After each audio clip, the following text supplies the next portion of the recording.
Hello everyone, मेरा नाम अभिषेक ओझा है और मैं CGL 2020 में टॉप 50 में अभी तक रैंक बना रहा हूँ। मेरा मैथ्स में स्कोर 192.5 था 200 में से। आज मैं आप लोगों को बताऊंगा कि CGL 2021 में क्या कट ऑफ रह सकता है। मैं 1-2 मिनट कुछ बातें बता दूं, फिर मैं कट ऑफ बता दूंगा। कोई बड़ी बात नहीं है कट ऑफ। जो इम्पोर्टेंट बात है ये अभी जो मैं बोलूंगा ये है। होता क्या है, अभी हम लोग एग्जाम देकर आए हुए हैं। किसी का अच्छा गया, किसी का बुरा गया, किसी का कम अटेम्प्ट रहा, किसी का बहुत अच्छा अटेम्प्ट रहा, किसी का थोड़ा मॉडरेट अटेम्प्ट रहा, मतलब 80 के राउंड अटेम्प्ट रहा, किसी का 75 रहा, किसी का 60 ही रह गया, किसी का 65 रहा। तो उसमें कुछ समझदार बच्चे होते हैं। वो लोग समझते हैं फेल आऊं पास आऊं, करना तो यही है, तो तैयारी कंटिन्यू कर देते हैं। कुछ लोग समझदार नहीं, मैक्सिमम लोग समझदार नहीं होते हैं। इसी वजह से फेलियर की संख्या ज्यादा है। तो वो लोग क्या करते हैं कि अब तो CGL हुआ नहीं, दूसरे एग्जाम भर दूं क्या। UPSI आया, बिहार SI आया, बिहार CGL आया, राजस्थान का कोई एग्जाम आया, हरियाणा का कोई एग्जाम आया। वो इधर उधर दौड़ने लगते हैं हर एग्जाम के पीछे। फिर वो कोई एग्जाम क्लियर नहीं कर पाते क्योंकि किसी का सिलेबस वो ढंग से पढ़ नहीं पाते। तो इन गलतियों को ना करें, इस वजह से मैं कट ऑफ लेकर आया। और मैं कट ऑफ पर बिल्कुल विश्वास रखता नहीं हूं, तो भी लेकर आया। मैं क्यों नहीं रखता ये भी बता दे रहा हूं। 2019 CGL में अपीयर हुआ था, जिसमें मैं फाइनल नहीं क्वालिफाई कर पाया। उसमें मेरा रॉ मार्क्स जब मैं आंसर किया तो ऐड किया तो रॉ मार्क्स 133 या इससे कम ही बन रहे थे। शायद 133 एक क्वेश्चन ऐड होने के बाद हुआ था, 131 ही बन रहा था। उस टाइम पे क्या हुआ, जितने भी लोग कट ऑफ प्रिडिक्ट कर रहे थे सबके कट ऑफ से मैं फेल था। आई थिंक 1-2 लोग से ही मैं पास था और मैक्सिमम लोगों के कट ऑफ से मैं फेल था, क्योंकि मेरा इजी शिफ्ट में 133 आया था। तो भी मैं सोच लिया था करना तो CGL ही है, मेरे को इधर उधर जाना नहीं है कि अब मैं UPSC कर लूँ और फिर BPSC कर लूँ या कोई PCS कर लूँ या फिर बैंकिंग में चला जाऊँ या रेलवे में चला जाऊँ। रेलवे का फॉर्म भरा था लेकिन मेरे को करना यही था। मेरा फोकस क्लियर था, गोल क्लियर था कि मेरे को ये एग्जाम अभी क्रैक करना है। तो मेरा इतना कम मार्क्स होने के बावजूद भी इसी मेंस के लिए 2019 मेंस के लिए ही तैयारी किया, पूरा जोरों शोरों से। और इस तरीके से तैयारी किया कि जो लोग मेरे से बहुत अच्छे मार्क्स पर थे, मेरा 133 रहा था, उन लोगों का 165 170 रहा था, उन लोगों से ज्यादा मैं स्कोर करने लगा मेंस में। मैं मैथ्स में 190 प्लस करने लगा। सिर्फ 4 महीने या 5 महीने की तैयारी, इससे कम ही होगा, ज्यादा नहीं होगा। अप्रैल 2020, मई, जून, जुलाई, अगस्त के राउंड से मेरा स्कोर कोई भी मॉक में मैथ्स में 190 प्लस और इंग्लिश में 170, किसी किसी में 180 प्लस, इस तरीका से मेरा स्कोर रहने लगा। बीच में आया एक रिजल्ट, 2 मार्क्स 3 मार्क्स से मैं क्वालिफाई कर गया 152 के राउंड हो गया था मेरा, मैं क्वालिफाई कर गया। जनरल कैटेगरी का स्टूडेंट हूं। जाके मेंस में अपीयर हुआ, मेंस में अच्छा स्कोर किया, फिर टियर 3 मेरे लग गई, वही हुआ। टियर 3 में कम आया तो फाइनली मेरा नहीं हुआ। लेकिन नहीं होने से मेरे को दुख नहीं है। हुआ क्या कि कुछ बच्चे जो अच्छा कर सकते थे, जैसे मैं कम किया, अभी आप लोग में भी बहुत लोग होंगे जिनका कम मार्क्स आ रहा होगा, जिनका कम अटेम्प्ट रहा होगा। तो आप लोग डिस्ट्रैक्ट ना होए, इधर उधर ना जाएं, इस वजह से मैं ये वीडियो बनाया। और मैं समझाना चाहता हूं, मैक्सिमम लोग जो डिस्ट्रैक्ट होंगे मेरे से छोटे होंगे, तो आप लोग छोटे भाई बहन की तरह हो। तो मैं एक बात समझा दूं, आपका कम मार्क्स आ रहा है, ज्यादा मार्क्स आ रहा है, मैं कट ऑफ भी दिखा दूंगा, कुछ भी हो रहा है, आप तैयारी करो। इस बार आपका कम भी रहा, इस बार आप क्वालिफाई नहीं भी कर पाओगे, तो अगली बार जैसे एग्जाम आएगा फोड़ दोगे। खुद देख लो अपने भाई को, जाके फोड़ दिया। 2020 आया, जाके फोड़ दिया, टॉप 50 में रैंक बना के बैठा हूं। अगर टियर 3 में 10-20 मार्क्स ऊपर नीचे हुआ तब भी मैं गिरते पड़ते भी टॉप 100, या फिर अच्छा हो गया तो टॉप 20 में घुस जाऊंगा। तो मैं ये बात समझाना चाहता हूं कि आप अच्छे से पढ़ोगे तो फिर आपका स्कोर भी इंप्रूव होगा, और फिर आपके सामने कभी भी एग्जाम आकर रख दिया जाए कि कल एग्जाम है तुम्हारा, तो कल अपीयर होकर कल स्कोर कर दोगे। तो जो मेरा मोटिव था मैं वही बताने आया हूं।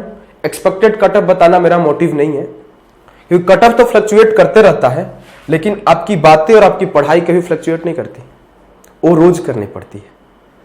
तो आपके सामने क्या है, ये लास्ट ईयर का कट ऑफ है 2020 का, जिसमें मैं अपीयर हुआ था। 2019 वाला तो मैं बताया ही क्या स्टोरी रहा। उसमें लिस्ट 1 का कट ऑफ, मैं UR का बात करता हूं, उसके अनुसार आप लोग देखते जाओ सब कुछ। UR का 167 रहा, इसमें AA के लिए लोग क्वालिफाई करते हैं। लिस्ट 2 जेएसओ के लिए लोग क्वालिफाई करते हैं 153 रहा, और लिस्ट 3 सब जितने भी होते हैं उसके लिए क्वालिफाई करते हैं, और जितने भी पोस्ट होते हैं सबके लिए। तो एक चीज आपको और बता दूं, ये सारे नॉर्मलाइज्ड मार्क्स है। हो सकता है किसी का रॉ मार्क्स 105 110 बन रहा वो क्वालिफाई कर जाएगा, उसका हार्ड शिफ्ट में होगा। तो हो सकता है किसी का मार्क्स 120 बन रहा हो और इजी शिफ्ट में हो, वो फेल कर जाएगा। तो बहुत सारे फैक्टर होते हैं कट ऑफ में। मैं सारे फैक्टर यहां डिस्कस करने नहीं आया हूं। मेरा एक ही बात है कि पढ़ना है, और कोई फैक्टर मेरे ऊपर नहीं होता है। आपको बताऊं, ये 167 मार्क्स नॉर्मलाइज्ड मार्क्स है, और मैं एग्जाम दिया, जाकर मैं रॉ स्कोर करके आया 174.5। अब मेरे को क्या ही फर्क पड़ता है कि क्या कट ऑफ जाए। वही लास्ट ईयर मेरा 133 था, तो मैं भी इधर उधर डिस्ट्रैक्टेड था। अब मेरा ये रॉ मार्क्स है, नॉर्मलाइज्ड होकर 184 हो गया। तो मैं यही चीज समझाना चाहता हूं कि आप कट ऑफ के पीछे मत भागो, कौन क्या बोल रहा है उसके पीछे मत भागो। मेरा भी यहां के बाद आप छोड़ के भाग सकते हो मन हो तो। आगे मैं और एक दो बातें बता दूंगा कि कैसे पढ़ाई करें, क्या करें, लेकिन आपको सिर्फ एक काम ही करना है, पढ़ाई करना है। ये लास्ट ईयर का कट ऑफ है जो कि नॉर्मलाइज्ड कट ऑफ है, जिसमें सबका स्कोर देख रहे होंगे 132 रहा। 132 पे सब लोग क्वालिफाई कर गए होंगे। इसके अनुसार मैं बता दे रहा हूं कि इस साल कट ऑफ नॉर्मलाइज्ड क्या रह सकती है। इसमें हो सकता है एरर हो सकता है 5 मार्क्स कम हो जाए, हो सकता है 5 मार्क्स ज्यादा हो जाए। लेकिन ज्यादा मैं इसलिए नहीं बोलूंगा क्योंकि मैं बैच पढ़ा रहा हूं, 3000 से अधिक बच्चे पढ़ रहे हैं, तो उसमें बहुत लोगों से मैं बात करता हूं, क्योंकि मैं जूम कॉल लेता हूं। तो कुछ लोग के तो पर्सनल नंबर से मेरा कॉल पे बात होता है। तो कुछ बच्चे थे जिनका यहाँ घर पे वो 90+ अटेम्प्ट करते थे, उनका मार्क्स 160 170 के राउंड रहता था, उनका अटेम्प्ट भी 80 नहीं गया एग्जाम के दिन। तो इस वजह से मुझे फील हुआ, बहुत लोगों से बात हुआ, उनका अटेम्प्ट बहुत कम रह गया एग्जाम में। तो मुझे फील हुआ कि एग्जाम में इस बार जो कट ऑफ होगा गिरेगा, क्योंकि जो रीजनिंग पूछा है थोड़ा सा टफर साइड पूछा है, और जीके का तो मुझसे पूछो ही मत, जीके इतना इररिलेवेंट पूछा है। तो जो मैथ और इंग्लिश अच्छा करेगा और इसमें रीजनिंग में भी कुछ अच्छा करेगा तब जाके ही वो क्वालिफाई करेगा। जीके का तो हालत खराब है। मैथ्स जैसे हर साल पूछ रहा है वैसे ही पूछा है, मैथ्स में कुछ खास चेंजेस नहीं है, लेकिन चेंजेस जीके और रीजनिंग के वजह से आया। तो इस वजह से कुछ मार्क्स का कमी देखा जाएगा कट ऑफ में। तो उसके अनुसार ये जो है मैं नॉर्मलाइज्ड ही लिखा हूं। पिछला से मेरे को ऐसा अंदाज चल रहा है कि 5-10 मार्क्स कम हो जाएंगे। तो मैं अपना फीलिंग बता रहा हूं, 100% तो श्योर हूं नहीं, और 100% श्योर कोई नहीं बता सकता। और मैं तो हर बार बोल रहा हूं कि आपको 100% श्योर होना ही क्यों है, आपको तो पढ़ाई करना है ना। तो मैं आप लोगों को थोड़ा रिलीफ मिले, समझ जाओ कि नहीं अभिषेक भैया गलती नहीं बताएगा, अभिषेक भैया बता रहा है ऐसा है, पढ़ाई करना है, कट ऑफ से कोई फर्क नहीं पड़ता। तो वही चीज आपको सुनना है। तो ये चीज है कि मैं अपना एक अंदाज बताया कि होगा क्या, 4-5 मार्क्स कम हो जाएंगे। ये देखो गलत है, यहां 155 के राउंड होगा, तो यहां 162 के राउंड हो जाएगा कट ऑफ, या उससे भी कम 160 पर चला जाए। यहां ओबीसी का 165 है, टाइपिंग एरर है। तो हो सकता है इसका और कम चला जाए, यूआर का 160 या फिर 159 158, या फिर कहीं चेंज हो जाए और कहीं। तो आपको चेंज के पीछे नहीं भागना है, आप इसको एक बार देख लेना। मैं यहां पर साइड हो गया, सब में मैं 5 मार्क्स का डिक्रीज किया हूं लास्ट ईयर से, और हो सकता है और कुछ डिक्रीज ही हो जाए, आगे जाने की उम्मीद नहीं है। लेकिन जो बात मैं ज्यादा बताना चाहता हूं, ज्यादा इंपॉर्टेंट है, वो है ये कि अपना आपको समय बर्बाद नहीं करना है। अगर आप 1 साल बर्बाद करते हो, अगर आप कट ऑफ से 2-4 मार्क्स आगे जाते हो, या 10 मार्क्स भी आगे जाते हो, 15 मार्क्स भी आगे जाते हो, तो आप ऐसा श्योर नहीं हो सकते हो कि आप क्वालिफाई कर जाओगे। इसी वजह से आपको पढ़ना है। अगर आप 1 साल बर्बाद करते हो, तो 1 साल में ऑन एन एवरेज अगर आप 2800 ग्रेड पे और 4600 ग्रेड पे सबका आप सैलरी को एवरेज निकालोगे, तो अराउंड 7 लाख का पैकेज होता है एसएससी सीजीएल से। तो 1 साल में आप ये पैसा तो बर्बाद करोगे ही, खुद घर से लोगे, वो भी लाख रुपए के राउंड खर्चा कर दोगे लेकर। उसके बाद होप अपना कि हो जाएगा सिलेक्शन, नहीं हो पाया, ये वो बहुत सारा टेंशन। तो आशा, फिर ग्रोथ, जो कि अगर ग्रोथ का मतलब मैं क्या बता रहा हूं आप समझो। 2019 हुआ, शिवम दिया, मैं दिया। 2019 में शिवम दिया, शिवम सीरियस था, शिवम पहले से तैयारी अच्छे से कर रखा था, वो क्वालिफाई कर गया। तो वो अब ज्वाइन करेगा तो मेरा तो सीनियर ही जाएगा, आगे ही रहेगा मेरे से, मैं तो उससे पीछे रहूंगा। क्यों रहूंगा भाई? तो मैं समय को वैल्यू नहीं दिया, तैयारी के दौरान शुरुआत में नहीं दिया, तो CGL 2019 वो क्वालिफाई कर गया, उसको एग्जामिनर का पोस्ट मिल गया, मेरा कुछ नहीं हुआ। लेकिन हाँ, उसके बाद मैं वैल्यू दिया प्री के बाद 2020 में मैं ढंग से तैयारी किया, फिर जाकर मैं भी 4 दिया। तो आपको अल्टीमेटली करना क्या है कि समय को वैल्यू देना है। समय को वैल्यू दोगे तो ही जाके आप समझ पाओगे। इसीलिए सबसे ऊपर स्टेटमेंट है, understand the value of time. अगर आप टाइम को वैल्यू नहीं दिए तो कुछ नहीं होगा, और टाइम को वैल्यू देना सबसे ज्यादा जरूरी है। इसके लिए आपको ढंग से पढ़ाई करना है, ढंग के गाइडेंस में पढ़ाई करना है। इसी वजह मैं बता रहा हूं कि आप लोग अब होता क्या है कि आप यहां आपका 3 चीज गया, इसके साथ 1-2 चीज और मिलता है। क्या मिलता है पता है? एंग्जाइटी, चिंता, डिप्रेशन, प्रेशर। लोग आएंगे और पूछेंगे क्या हुआ, क्या नहीं हुआ, कैसे हुआ। तो ये सब कुछ मिलता है।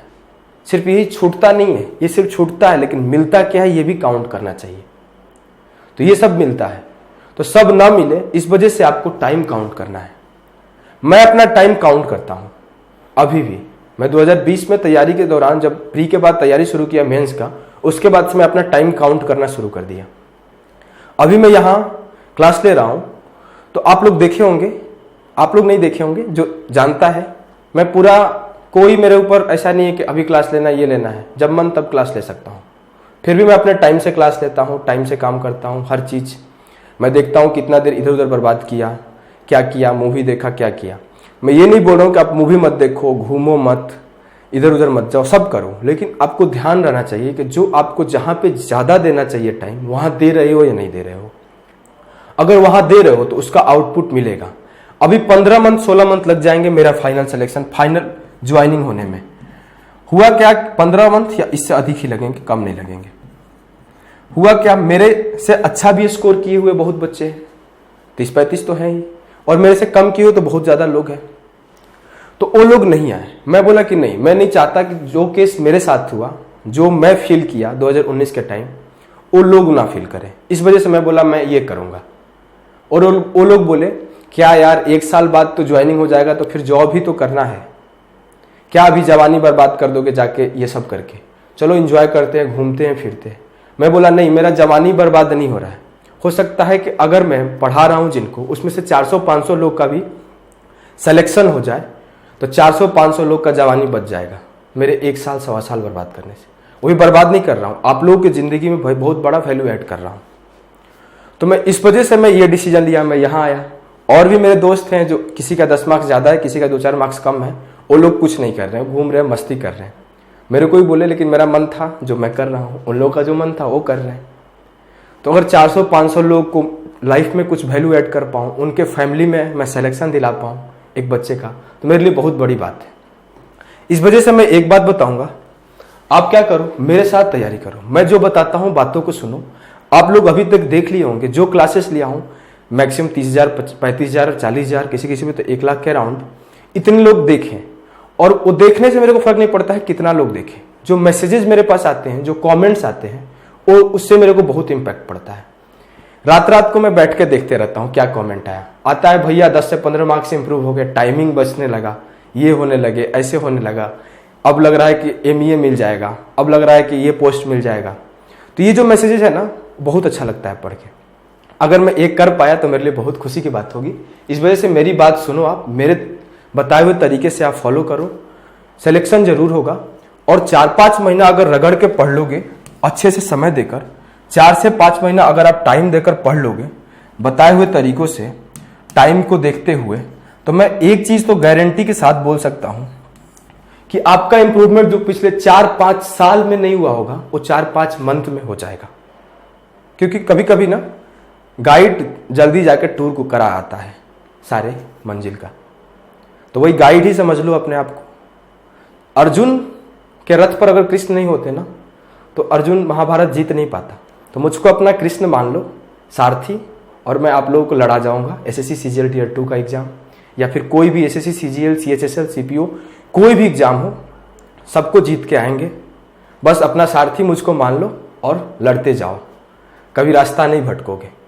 तो पढ़ाई करना है, कट ऑफ के पीछे नहीं भागना है, कम स्कोर हुआ, कम अटेम्प्ट हुआ, उसके पीछे नहीं भागना है, कंटिन्यू करते रहना है पढ़ाई। और आप लोग मेरे साथ समय दो, उस समय का कभी अनयूटिलाइज मैं नहीं करूँगा, सही तरीके से बताऊँगा कैसे यूटिलाइज करना है। Thank you.